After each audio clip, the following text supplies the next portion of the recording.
Welcome to the deep dive. Today, we're taking a closer look at CJC1295. Right. It's not something you'll find, on the shelf just yet, but the science around it definitely picking up steam. Absolutely. We've gathered a bunch of early-stage research on this. It's basically a lab-created version or analog of a natural growth hormone signal, GHRH. Okay, and our mission today really is just to cut through the noise, sift through this preclinical stuff, and pull out what's genuinely interesting, what might actually be significant down the line. Exactly. Think of it as a primer on why CJC1295 is catching researchers' attention. We're focusing on how it seems to affect growth hormone, GH, and also IGF1, insulin-like growth factor 1. Okay, let's dive in then. The big headline from these early studies seems to be its knack for boosting both GH and IGF1 levels. That's the core finding, yes. A sustained increase. And what's really striking, I thought, was how consistent this looks across different animals. You see it in rats, pigs, dogs. That cross-species consistency is really notable. It makes the findings feel a bit more robust. Even showed up in those special GHRH knockout mice we can talk about. Right, and preliminary human data points the same way. It does. Early human investigations mirror this, suggesting CJC1295 reliably triggers this rise in both hormones. And importantly, it seems to be dose-dependent. Meaning you can potentially control the level of response, more CJC, more GH and IGF1, within limits, obviously. Sort of like a dimmer switch rather than just on-off. Yeah. That's the idea suggested by dose dependency, yes. Okay, so it boosts the hormones. But here's where, for me, it gets really interesting. It's how long it works. Natural GHRH is pretty fleeting, isn't it? Oh, incredibly fleeting. Gone in minutes, really. That's the big innovation with CJC1295. It's staying power. It has a much, much longer half-life. How does it manage that? The research mentions binding to something. Serum albumin, yeah. It essentially latches onto albumin, which is this really common protein floating around your blood. Think of albumin as like a big cargo ship. By attaching to it, CJC1295 avoids getting filtered out or broken down quickly. It's protected, allows it to hang around much longer. So it's like built-in protection, extending its activity. And the numbers mentioned are pretty dramatic half-lives in humans of several days, maybe even a week. That's the range reported in some studies, yeah. Compared to minutes for natural GHRH, it's a massive difference. A marathon versus a sprint, absolutely. Which allows for that sustained stimulation of GH release we talked about. Precisely. And this is a really critical piece from the human studies. Even though the overall levels of GH go up and stay up longer, the natural pattern of release, that sort of up and down pulse, seems to be maintained.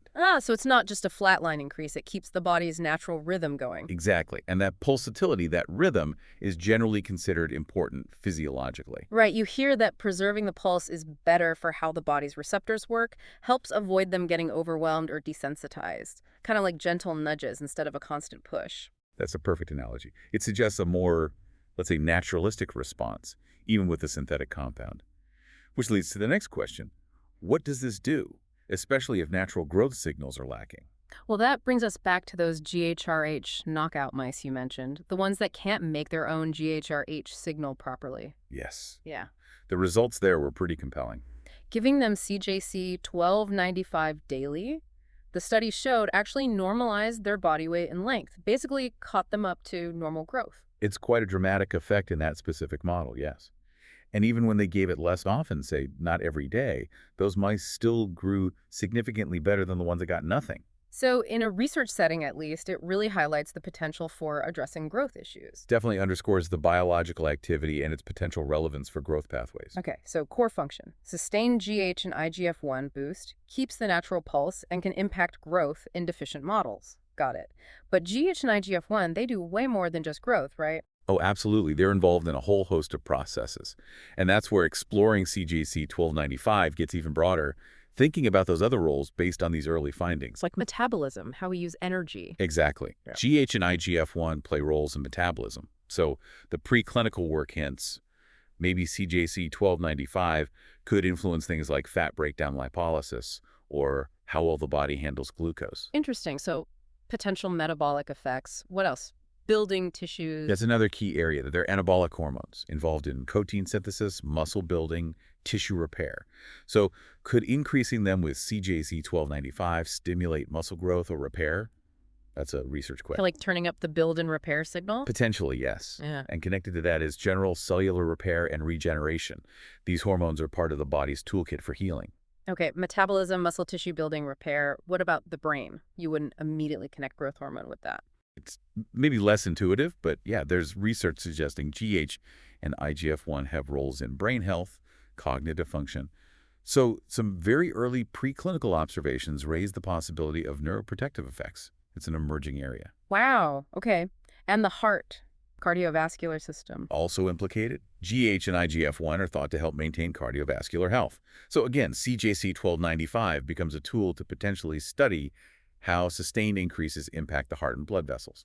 It's all interconnected. It really seems to be. Any other systems? Well, there's some exploratory work looking at immune modulation, how prolonged GH might affect the immune system, and of course, bone health. Ah, right. Obvious connection there. Yeah, GH and IGF-1 are crucial for bone formation and maintenance. So research into bone metabolism is another potential avenue. It really paints a picture of hormones acting systemically, influencing so many different areas. It does. It highlights how fundamental GH and IGF-1 are. But with all this potential, we have to talk about safety. What did those early human studies show on that front? Were there side effects? Good question. The initial human trials suggested it was generally well tolerated, at least at the doses they tested. Side effects reported were mostly described as mild and transient, didn't last long. Okay, generally well tolerated in early studies, but, and this is a big but, isn't it? It's not actually approved for use. Critically important point. Yes. CJC1295 is not approved by regulatory bodies like the FDA for general clinical use, for most conditions anyway. Right, so you can't just get a prescription. I think the notes mentioned it was investigated for some specific thing. It was. Things like HIV-associated lipodystrophy, that's an unusual fat distribution, and also for growth hormone deficiency itself. But some of those trials were discontinued. Which tells you something about the path from promising lab results to an actual approved medicine. It's not always straightforward. Absolutely not. It highlights the hurdles. Yeah. And one more really important point on status. WIAA, the World Anti-Doping Agency, they prohibit it. Because it boosts growth hormone, obviously, performance-enhancing potential. Exactly. So athletes can't use it. Okay, so stepping back then, let's try and summarize the main takeaway from this deep dive into the early CJC1295 research. What's the gist? The gist is you have this compound showing real promise in preclinical work. It consistently and sustainably raises GH and IGF-1, crucially, while keeping that natural pulsatile rhythm. Right. And because of that, animal models suggest potential benefits way beyond just growth, touching metabolism, tissue building, maybe even neuroprotection, cardio health, bones, immune function. Lots of possibilities. Right. But, and it's huge, but this is mostly early stage stuff. Animal models, initial human safety data, we absolutely need more research, especially comprehensive, large-scale human clinical trial. Need to confirm if these potential benefits translate to people and, crucially, understand the long-term safety and real-world effectiveness. Precisely. The potential is intriguing, but the validation in humans is the critical next step that's still largely pending for widespread use. So the story's definitely not finished yet, which kind of brings us towards the end of our deep dive for today. Indeed. A lot covered. And it leaves us, and you, with a thought to chew on. We've seen these fascinating early results for CJC1295, and we know how fundamental GH and IGF-1 are. So, looking ahead, if, and it's a big if, compounds like this can be developed that precisely tweak these pathways safely and effectively, what might be some of the really surprising, maybe even game-changing applications we haven't even thought of yet? Yeah, it makes you wonder about the future possibilities for fine-tuning these core biological systems. Definitely something to think about. Thanks for taking this deep dive with us.